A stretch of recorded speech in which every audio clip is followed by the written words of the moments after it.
So there was a time John was getting ready for a show in Chicago, and he was dieting very hardcore.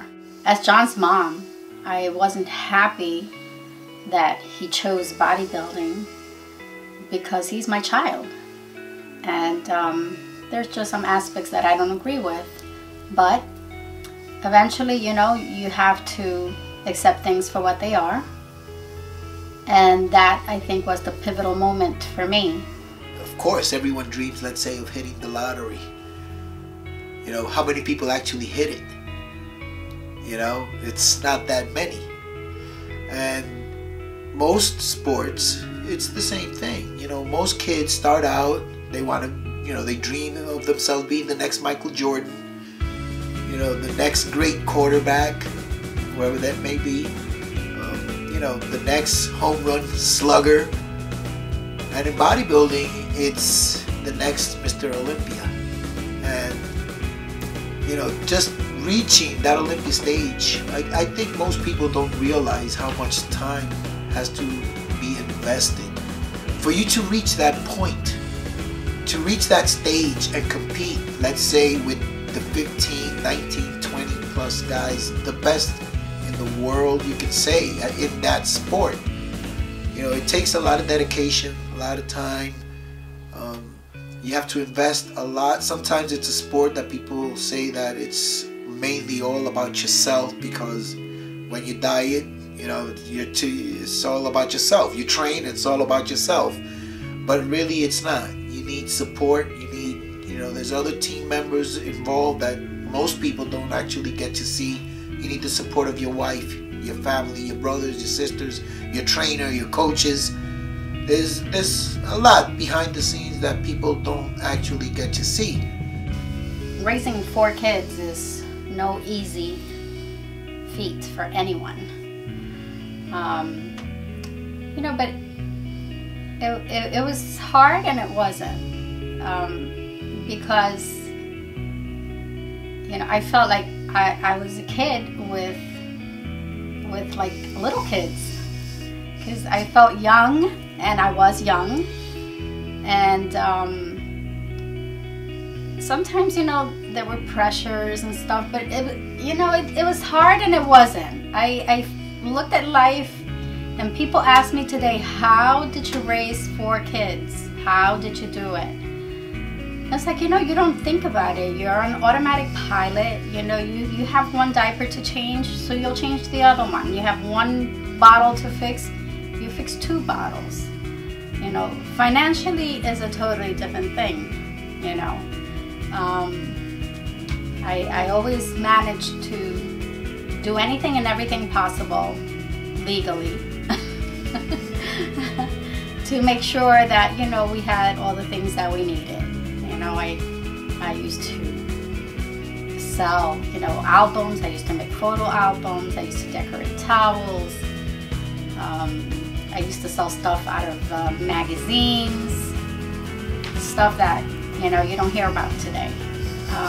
But I always had, you know, I always wanted to make a little money, make ends meet, because it wasn't easy raising 4 kids as far as financial goes. But you know what? We always had it good. We always had a place to live in, nice. We always had food. We had a pretty good life.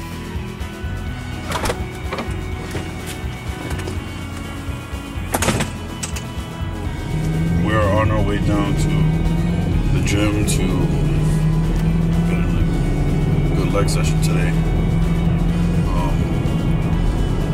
Trying to push as much as we can. Last week I was sick after traveling from the LA Fit Expo.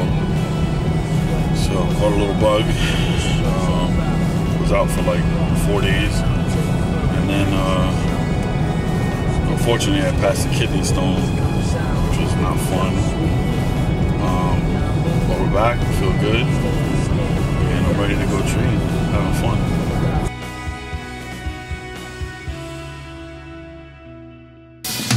What's up guys, we're here in the Bronx, Star Fitness USA, ready to get some legs in, excited. My favorite day of the week. Let's go get it.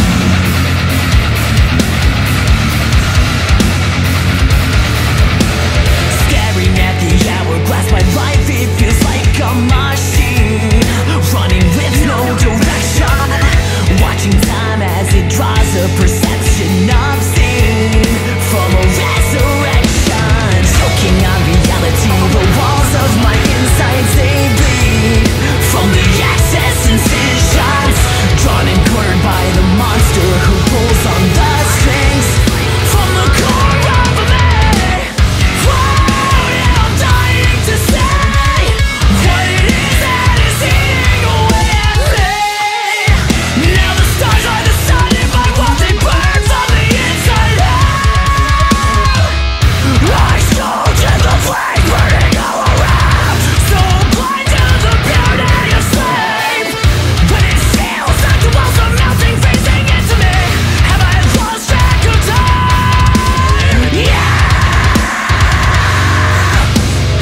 legs today, what I ended up doing was I hit 4 sets of leg extensions.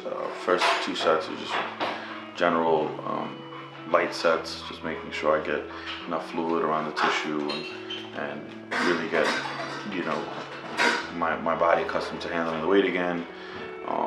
I don't really like to get under, especially like the leg extension machine, I don't like to get under that and just start moving tons of weight without really getting my body acclimated to doing that. So I usually start off pretty light and then I do 4 working sets, which is what I did. Moved our weight up slowly through the sets. You guys will notice that I was supersetting some hamstrings in there as well. I like to do that on quad day because I just feel better when I squat. It loosens kind of everything up. My lower back, my glutes, my hamstrings are pretty tight. So when I, you know, get some blood into the hamstrings and the glute area, it just really makes squatting and leg pressing a lot easier for me. So anyway, so we moved right on to the hack squat and we had some fun there. We got up to about 6-7 weights for some good reps.